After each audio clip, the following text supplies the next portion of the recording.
So, Etienne, it's such a pleasure to be able to interview you.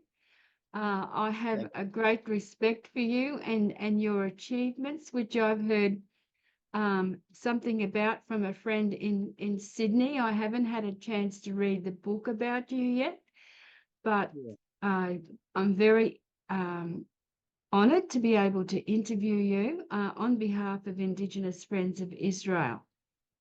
Yeah. It's my So, pleasure, Barbara.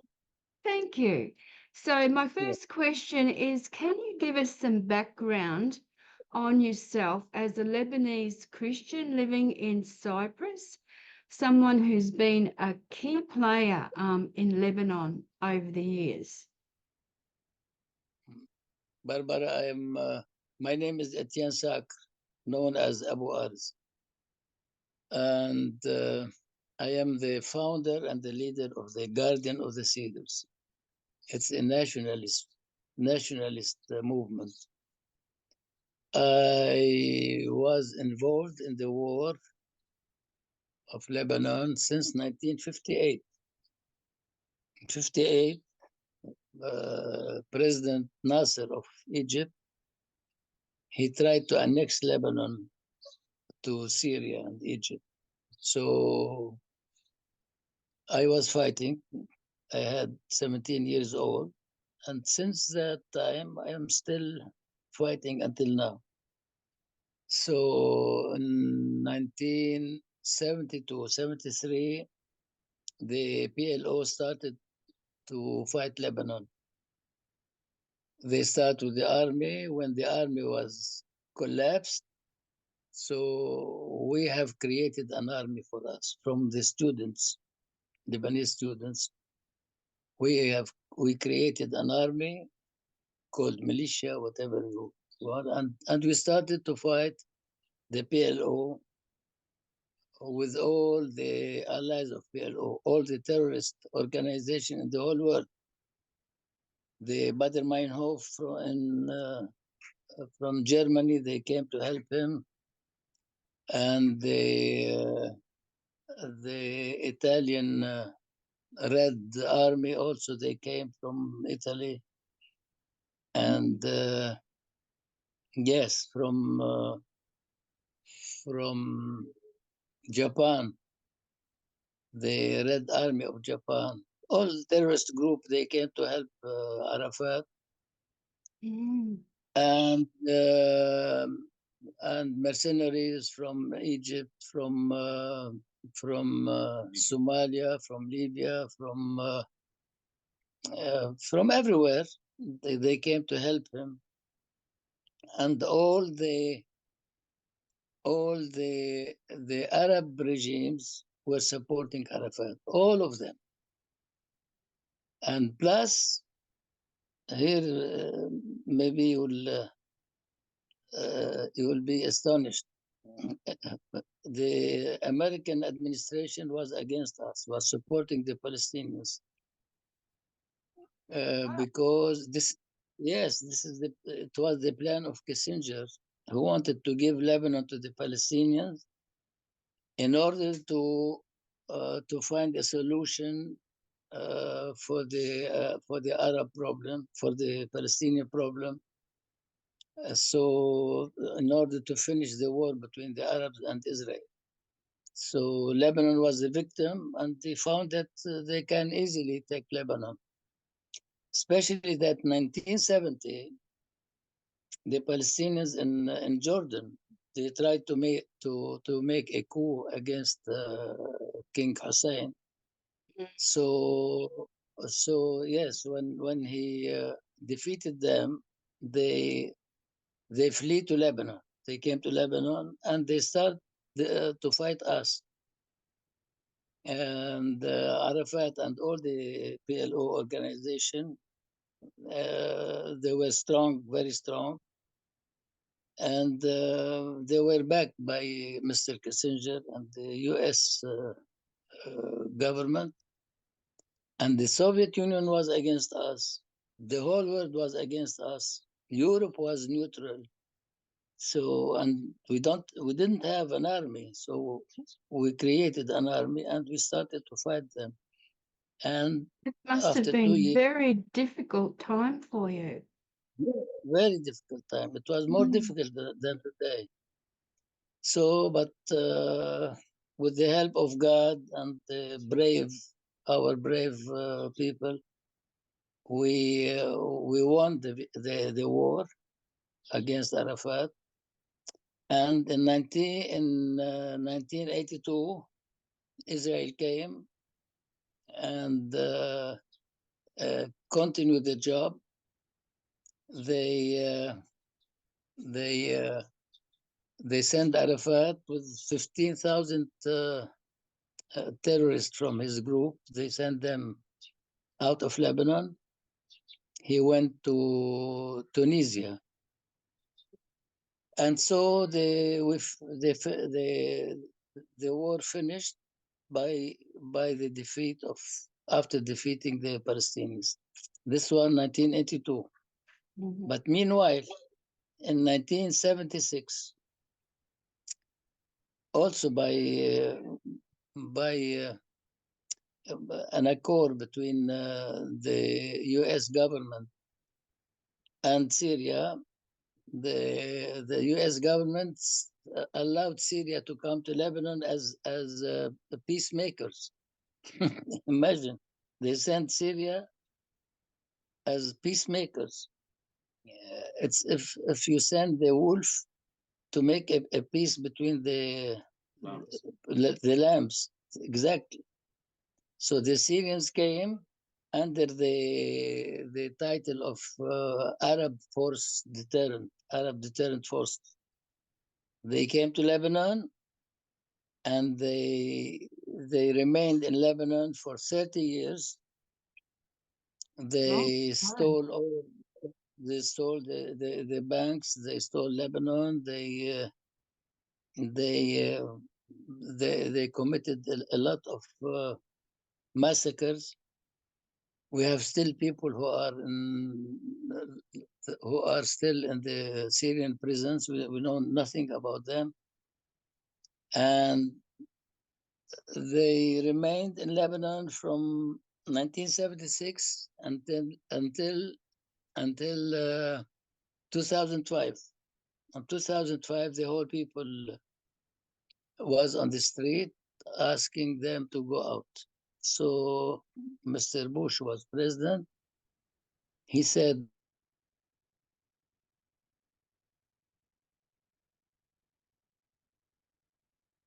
So have we lost you for a moment there?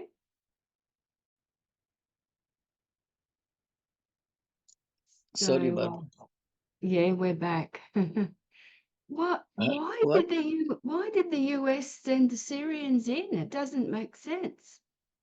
Yes, yes, they were against us. This is the plan, the Kissinger plan. So 2005, the Syrian army withdrew from Lebanon, but before withdrawing, they gave the Hezbollah the authority to to control Lebanon.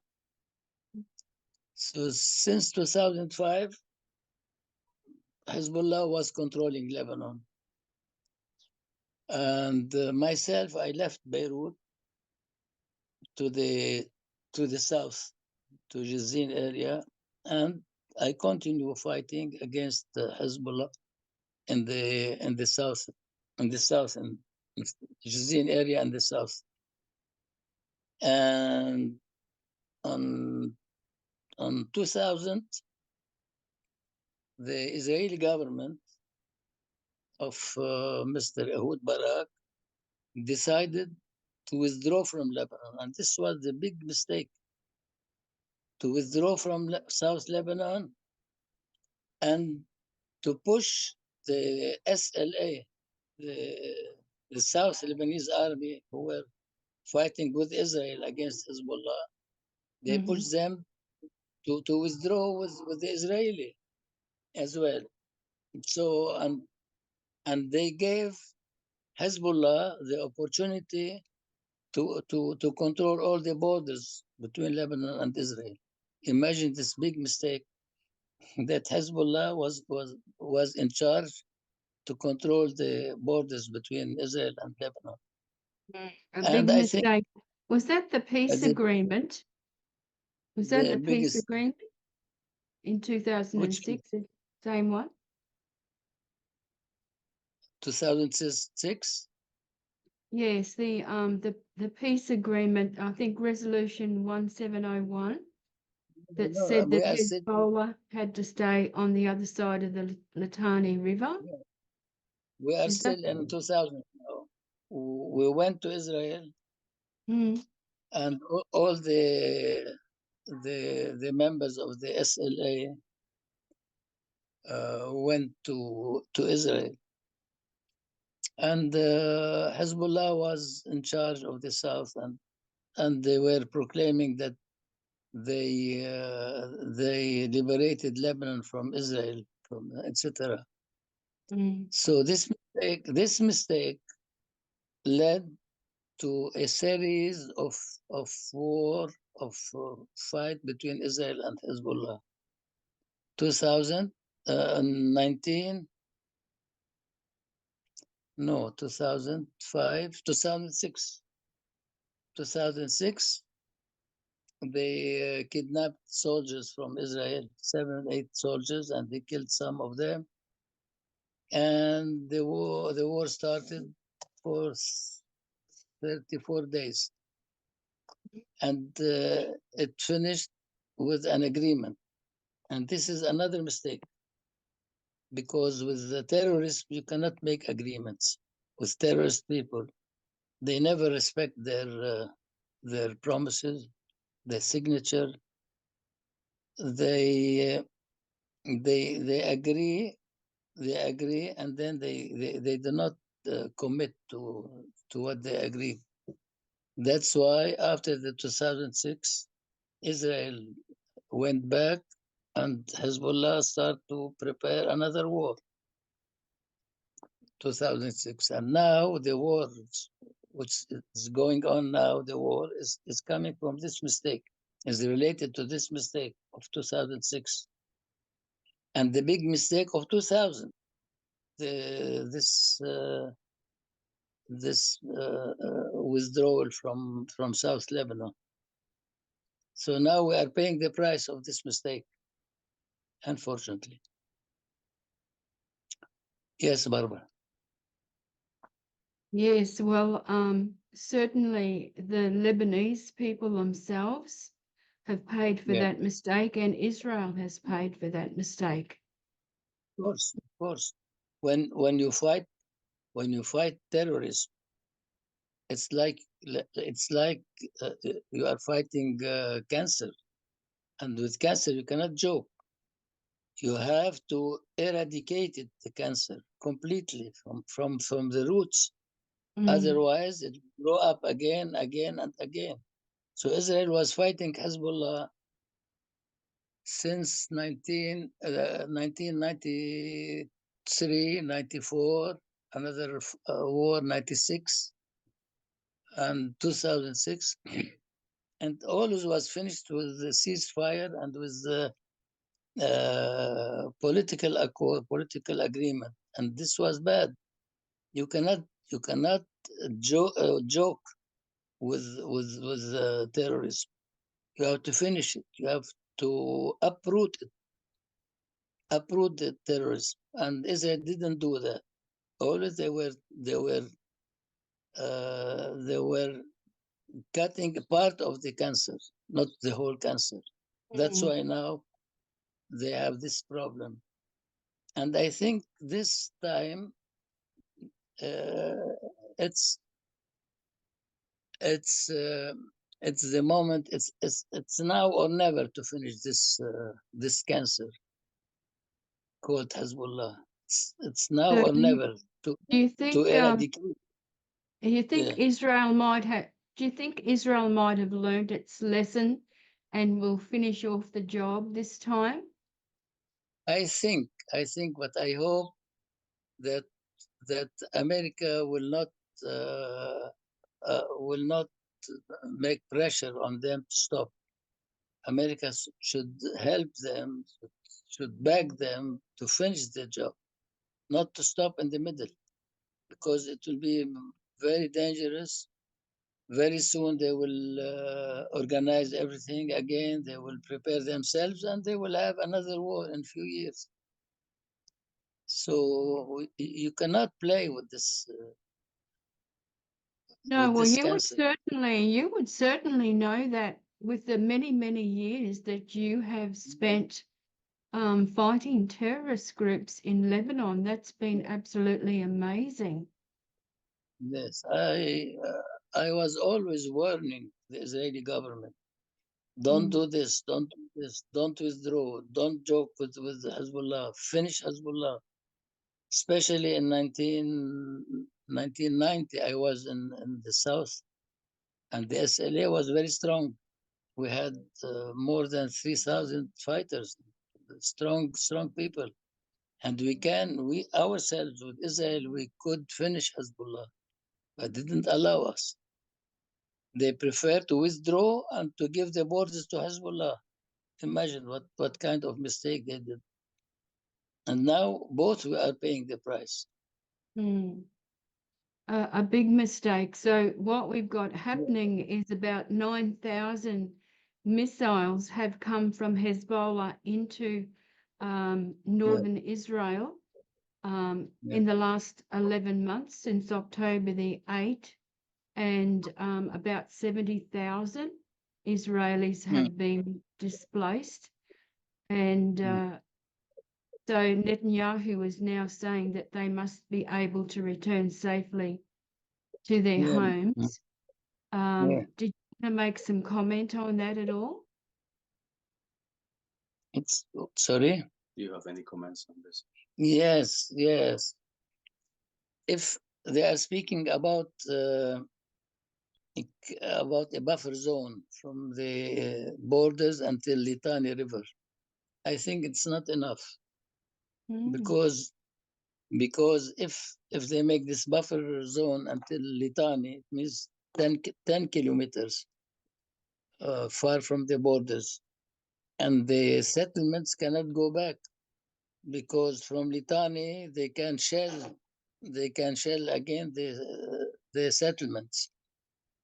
It's not enough. 10 kilometers not enough to protect the settlements there. They should clean Beirut because the head is in Beirut. They should clean Beirut, and the Dahi, where is the headquarters of Hezbollah, they should clean it, and they should clean in Baalbek and Hermel in the north of Bekaa, because they are there also. They have all kind of warehouse weapons, hiding weapons everywhere, and so they should finish the job until the end. As I told you, they should uproot them. Yes, and what about the Christians, the Maronites, Melkites, and Orthodox Christian Lebanese who are living in southern Lebanon? From what I've heard, Hezbollah has been using their homes and places of worship and businesses to launch attacks on Israel. And do you think that Hezbollah would like to see these Christian villages wiped out? Hezbollah is using everybody as human shields. He's using his own people, the Shia people. He's using them, and he's using everybody. Doesn't care. He's not targeting the Christian, only the Christians. Okay. Now the Shia villages, all the Shia villages in the south, they are destroyed. He destroyed. Hezbollah So is there are destroying. a lot of displaced people in southern Lebanon as well with the Yes. cross-border fire. Mm-hmm. Now Israel asked the Christians to leave from some villages in the south for their safety, because they will start the land invasion. So Mm-hmm. the majority of the Christians, they left from the south because of this land invasion. Okay. All right then. So, would many of the Christian Lebanese actually support Israel, do you think? Christian Lebanese, almost all of them, they support Israel, but part of them, they don't declare it publicly. Not safe. And yes, some others, they some others, they are still, they have an idea about Israel, that Israel wants Lebanon, wants some to take a part of Lebanon, etc. Brainwashed, but the majority, they are pro-Israeli. They support Israel. Mm. And are there Christian militias operating today? No, we don't have. No. In South Okay. Lebanon, I told you, in South Lebanon, on 2000, we left our weapons and we went to Israel. In Beirut, in 1990, the Lebanese forces, they gave their weapons to the government, and now the Christians, they don't have any weapons or militia, unfortunately. Okay. So, what has been the reaction in the Arab world to the death of Nasrallah? Look, the real fight, the real problem of in Islam is between the Shia and the Sunnah, and it began 1,400 years ago between Shia and Sunnah. Now all the Sunnah, they were happy. The Shia, of course, most of the Shia are not happy because Hezbollah is a Shia organization. But a number of Shia are against Hezbollah and terrorism, and Lebanon also, and they speak on the TV publicly that they are against Hezbollah because Hezbollah is destroying Lebanon. So you can, the Christians in general, they are against Hezbollah. The Druze are against. The Sunnah are against in Lebanon and the Arab world. But only the Shia support them, and not all of them. That's the majority. Okay, thank you. Can you tell us a little bit about the deaths of Syrians and Americans caused by Nasrallah? By Nasrallah, they started by in 1982-83, they bombed the Marines in 1983 with a big truck full of explosions, and they killed 149, I think, Marines or more. And next year, they bombed the American embassy in Beirut. And about the Syrians, in 2012 or 13, Hezbollah sent his fighters to Syria to support Assad regime. And they committed a lot of massacres in Syria against the Syrian people. A lot of massacres, Hezbollah. And you know that Russia came to help Assad also, Yeah. and they start to shell all the buildings, and when the people were inside, so they killed. I think the number of killed in Syria were about 1 million, not less, not less than 1 million. Yeah, they were shelling the houses while the people are inside. The, this is Mr. Putin and Mr. Assad and the people of Hassan Nasrallah, all of them. And yet there hasn't been the outcry in the Arab and Western world to what happened there in Syria with Assad that you would expect to have happened. I was expecting. Yeah, Sorry, can you there wasn't the outcry, the complaints, the criticism of Assad that you would expect to have happened. Yeah. On the contrary, they took him back. قلت لي إنه ما صار في ردة فعل، ما صار في أي انتقاد من العرب على بشار الأسد وجرائمه. The Arabs were against, but they didn't do anything on the ground. And you know, the West is, as you know, always soft. They don't take radical solution against terrorism. Like they try to manage to find a political solution. With terrorism, you cannot. I repeat this. With terrorism, you cannot find a political solution. You have to find a military solution. This is the only solution for terrorism. Look now, if you see now, I will tell you what. You have Iran. It's like a octopus with 5 tentacles. Octopus with 5 tentacles. The head of this octopus is in Iran, in Tehran. And the tentacles are in Iraq, Yemen, Syria, Lebanon, and Gaza.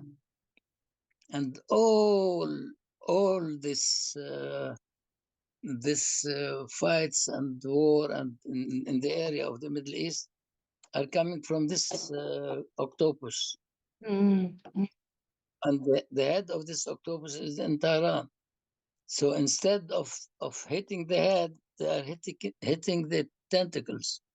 So if the West, they are really serious, they will go and hit the head, not the tentacles of the octopus. They are not doing that. That's why I tell you that the West is soft. They are not. And that makes what you've Sorry? said makes a lot of sense. And I think there's another tentacle in the West Bank as well. Yeah, I told you. Yeah. Gaza, 5 tentacles. Yeah. Instead of So, hitting the head, we are hitting the tentacle. so Iran has just recently retaliated against Israel because of the death of Nasrallah, etc. So are you expecting Israel to retaliate against Iran? I mean, Netanyahu has said that they will. Do you think they might attack the nuclear power plant in Iran? I hope. They should retaliate. I think they will do, because Israel always retaliate. They should do it, and I hope they will do it well to finish the nuclear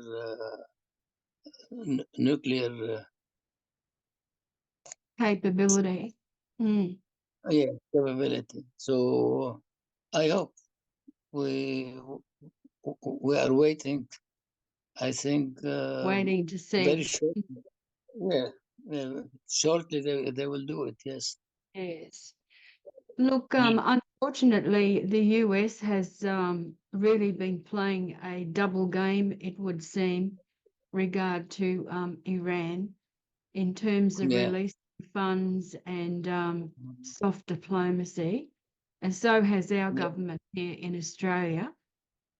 Yeah. Hmm. But look, I Look, wanted, sorry. I want I want to tell you that the Democrat in the United States are pro-Iran. I don't know why. What's the Hmm. reason? And this started with Mr. Obama, Barack Obama. Yes. Yes. He was forcing them. He after they finished the agreement between Iran and the United States, Mr. Obama sent them by planes, Boeing, $200 billion to Iran, $200 billion. And let us say from this $200 billion, they gave Nasrallah, Hezbollah, let us say $10 billion. And with this $10 billion, he can do miracles. He can buy all kind of weapons. So America was, instead of fighting terrorism, they are encouraging terrorism. Yes. Yes. Uh, This is what the U.S. government are doing. Unfortunately, Mm. unfortunately. Can we just get you to change your position a little bit so we get all of your face in the camera? That's it. Yes. We've got all Now, of your, yeah, that's good. okay. We've got all of your face now. Yes, Yeah. thank you. Um, I'm not sure if you know what's happening in Australia, but it's Yeah. like other Western nations. We have Yeah. protesters out on the street Yeah. with photographs of Nasrallah, with Yeah. Hezbollah flags, Hamas Mm. flags, and chanting Mm. death to Jews. Yeah. And the Australian government and police have basically been letting them get away with it. Mhm. Um, did you want to comment on that at all? What I see that not only Australia, the West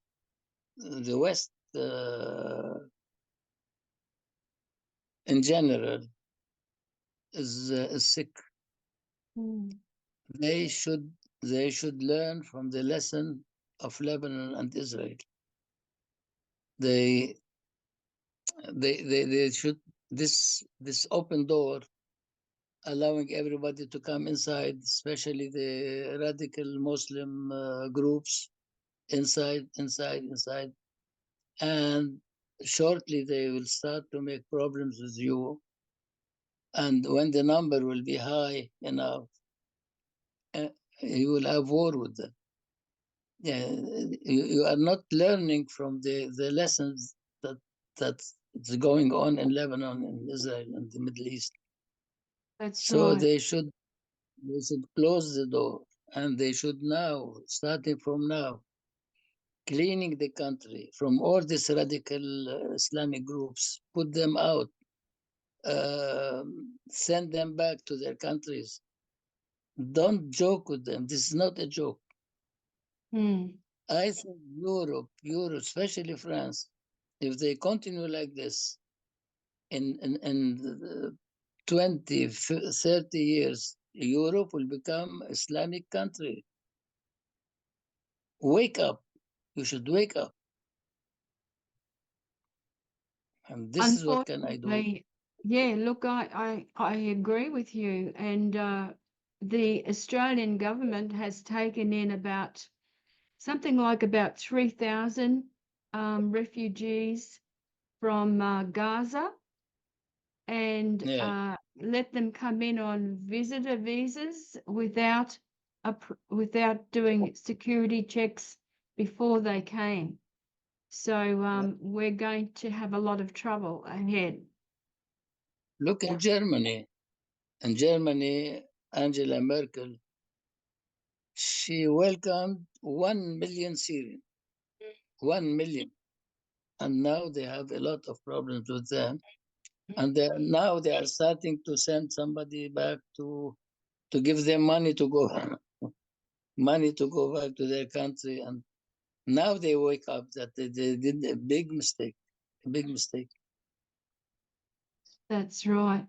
So those that are protesting in the West, they're saying that Israel is a colonial occupier, settler, apartheid, racist state.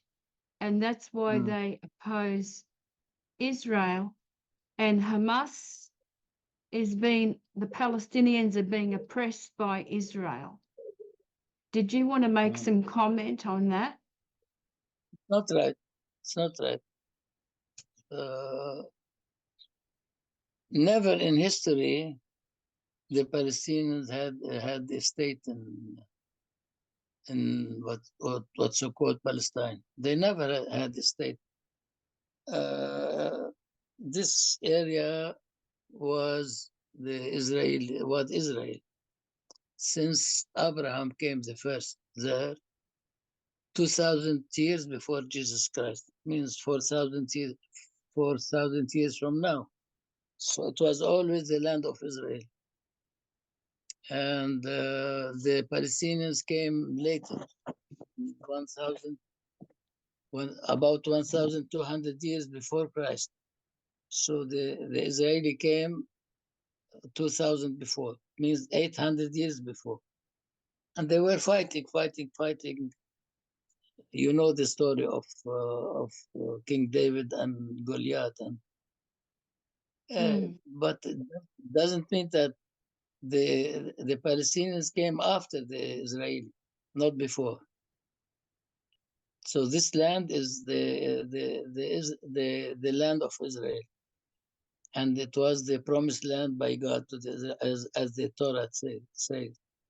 So not right. And Israel is a real democrat country.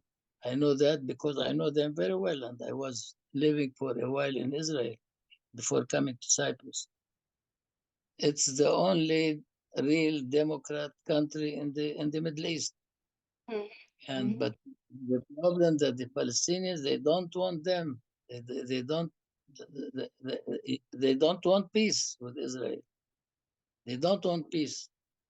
They sign peace treaty, and like I told you, they don't respect their promises, and that's why they are fighting always.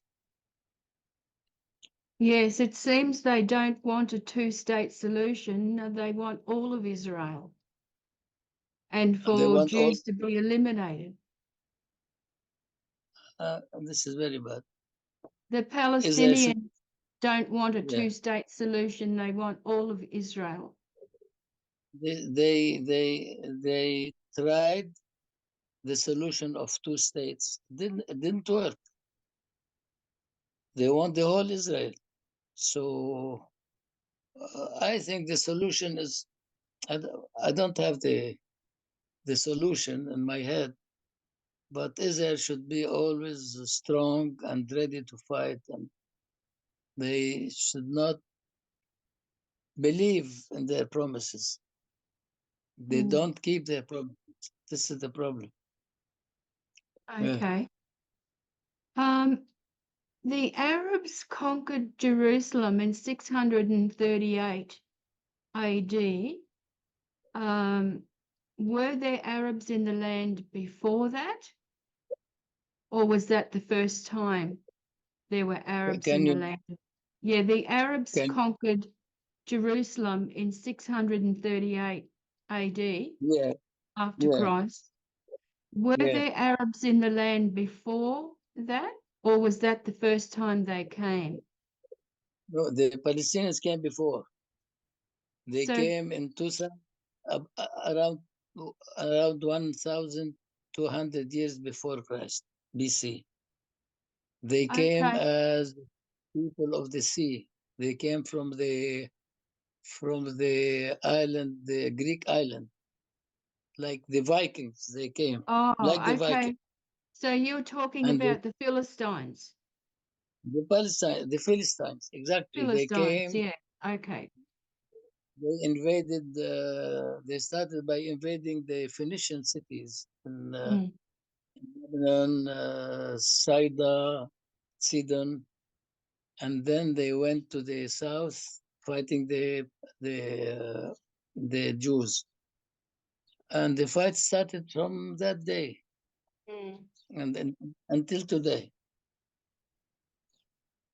So, do you think the Philistines and the Palestinians are the same people?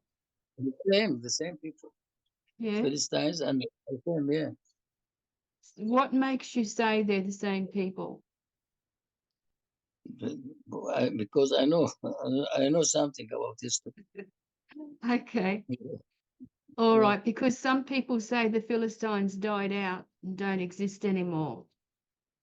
Philistine and Palestine the same.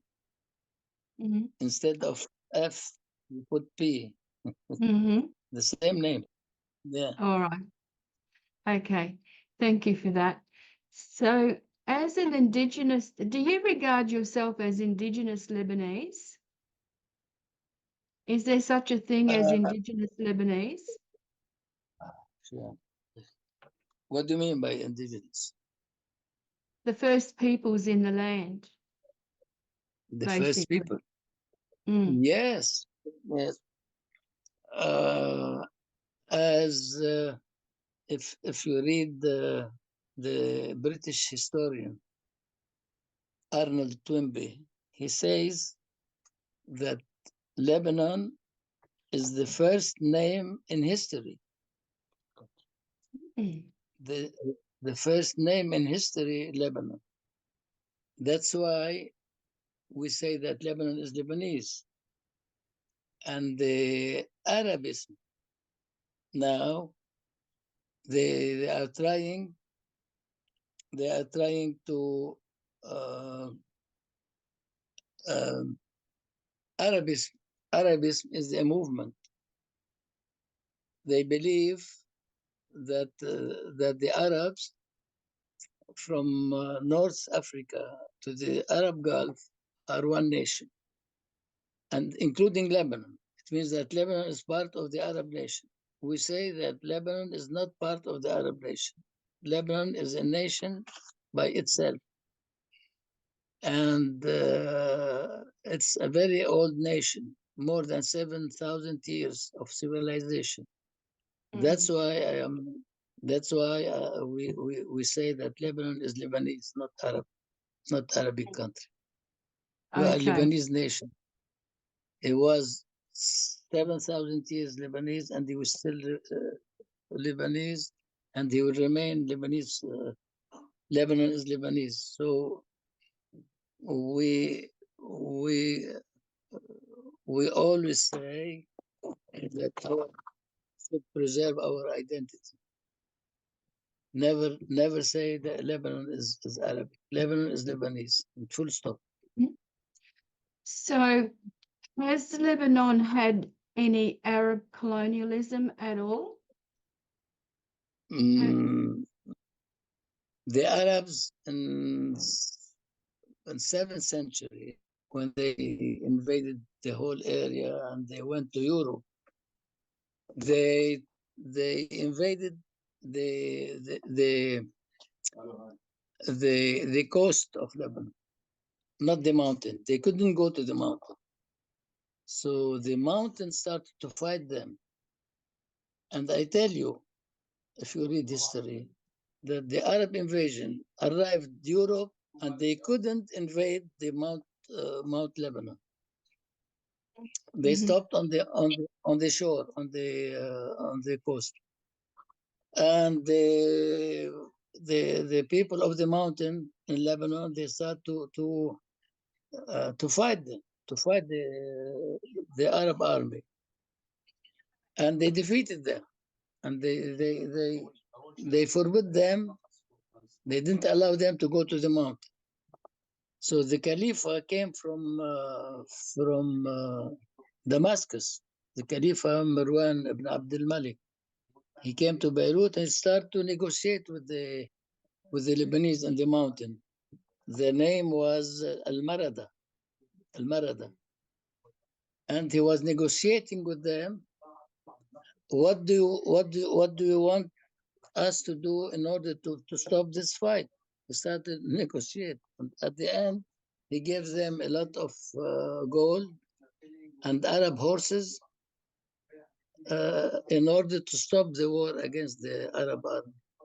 So the Mount of Lebanon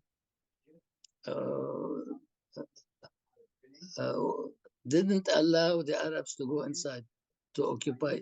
They occupied Spain for 700 years, but they couldn't enter the Mount Lebanon. Mm. Yeah. Wow, that's an amazing story. And we are the grandsons of this brave people. Mm. It's in the DNA. Yes, in your blood, hey? Okay. So do Yeah. you think Lebanon can win? Do you think that Lebanon will be freed from Hezbollah in time to come? Look, I will tell you something. We firmly believe that Lebanon is a sacred country. Jesus was here. The only country who was visited by Jesus is Lebanon. And he lived in Lebanon because what you call the High Galilee was with the Phoenicians. And when Jesus was fleeing the Jews, this Pharisees, you call them, he used to come to the Galilee because Galilee was under the control of the Phoenician, and he made a number of miracles in Lebanon, in Sidon, in Tyre, in Cana. The first miracle in Cana when he turned the water to wine. It was in the Lebanese territory. Really? I didn't So know that. yeah, we consider that We've Lebanon. been, my husband and I have been there to Canaan and the Galilee, etc. But I Yeah, didn't the Galilee know that. was was under the occupation of not occupation. It was belonging to the Phoenicians. That's why Jesus were fleeing from there, coming. Okay. Yeah, and when we say that Lebanon is sacred country, it's mentioned in all the books, in uh, in the Old Testament and the New Testament. Well, I think Lebanon. the Cedars of Lebanon built Solomon's temple, didn't it? Or Yes, 700 times Lebanon is mentioned. David's temple. Yeah. And the Temple of Solomon, was built Mm. by engineer from Lebanon Mm. on the time of King Hiram. You know that King Solomon, he asked King Hiram to send him the cedars, wood Mm. from the cedar trees, Mm.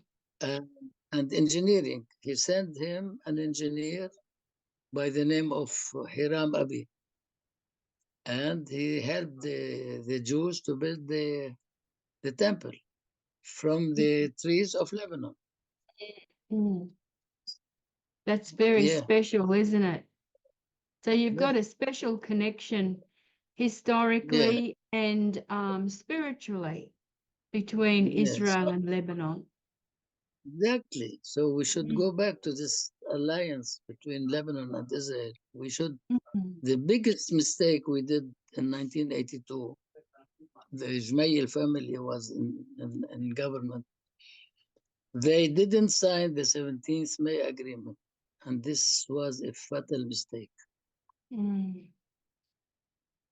If we had signed this 17th May Agreement in 1982, now we don't have war. Hezbollah wouldn't exist. Can you tell me more about that agreement? agreement 1982 when Israel arrived to Beirut. So they started to negotiate between the Lebanese and the Israeli. And David Kemhi was the head of the Israeli group team who came to, and they finished by an agreement called 17th May Agreement. And this agreement was signed by Israel, by the Americans, because Mr. I forgot his name. He was always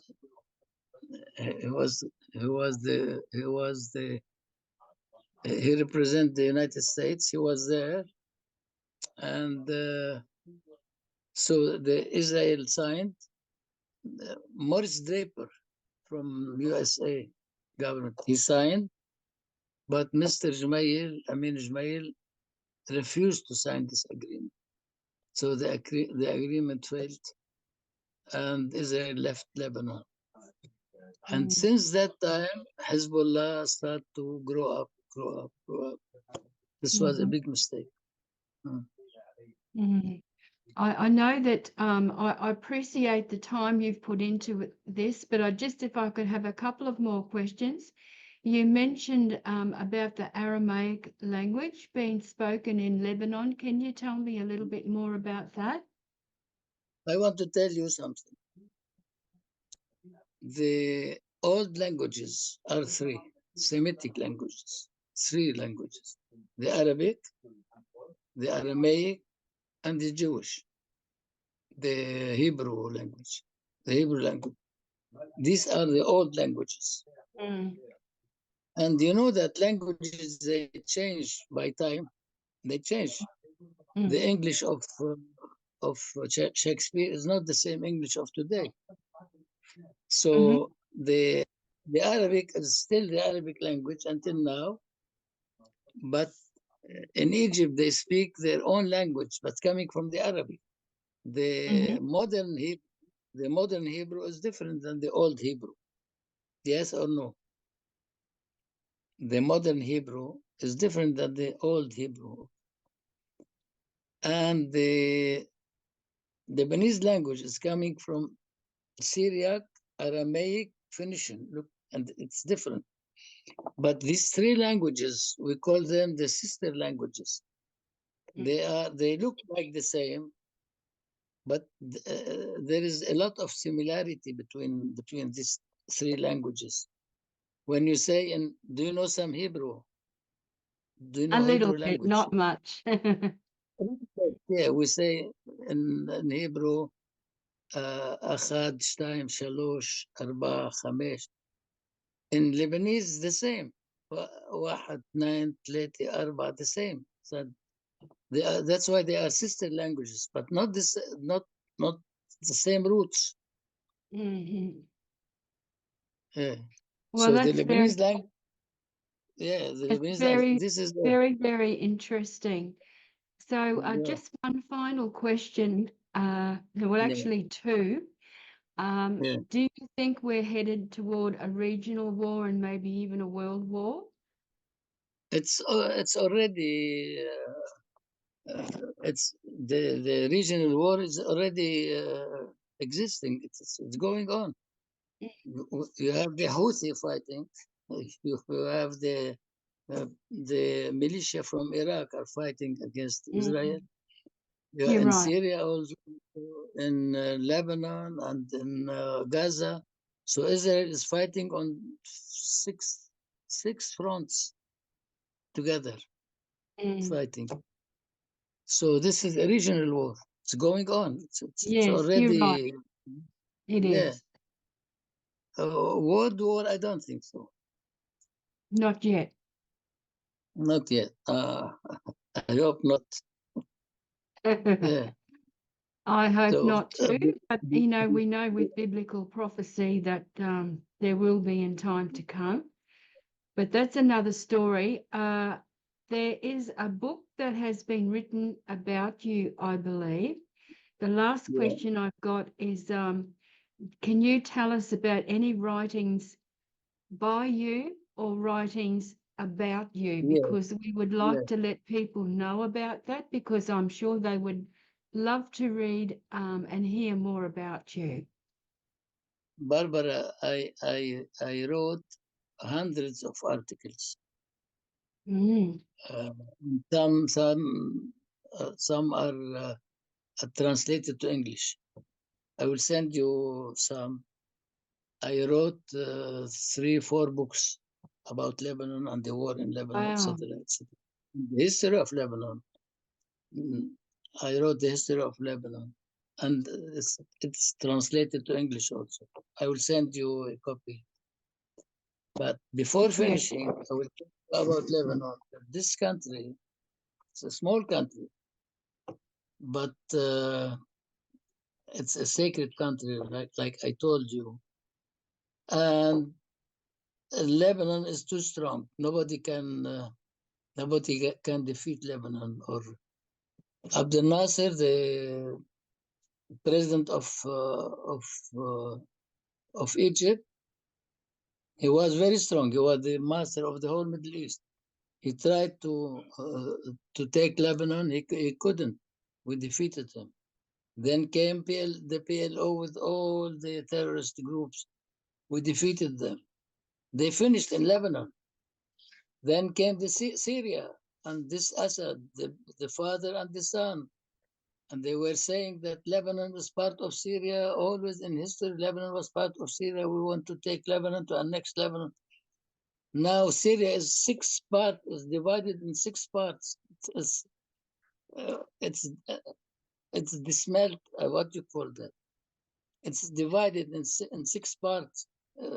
Syria, it's almost finished, and now Hezbollah will finish. Iran will go out, and Lebanon will remain strong, free, uh, and democratic country. Now, tomorrow, and forever, forever. Well, that is an awesome statement by you. And with people like you, I think Lebanon can last forever. You're a very strong person. And I'd say, as Yeah, well as being a fighter and keeper of the memories of the Cedars, or guardian of the Cedars, yeah. you're certainly a historian of note as well. Thank you, So thank it's you. been an absolute pleasure talking to you, and I hope we can do it again sometime. Yes, yes. My son-in-law, he will send you this paper now. Thank you so very much, and God You're bless you, welcome. Thank you and very much. Thank you. God bless you also, you and your family. thank you very much. Have Bye a nice bye. day.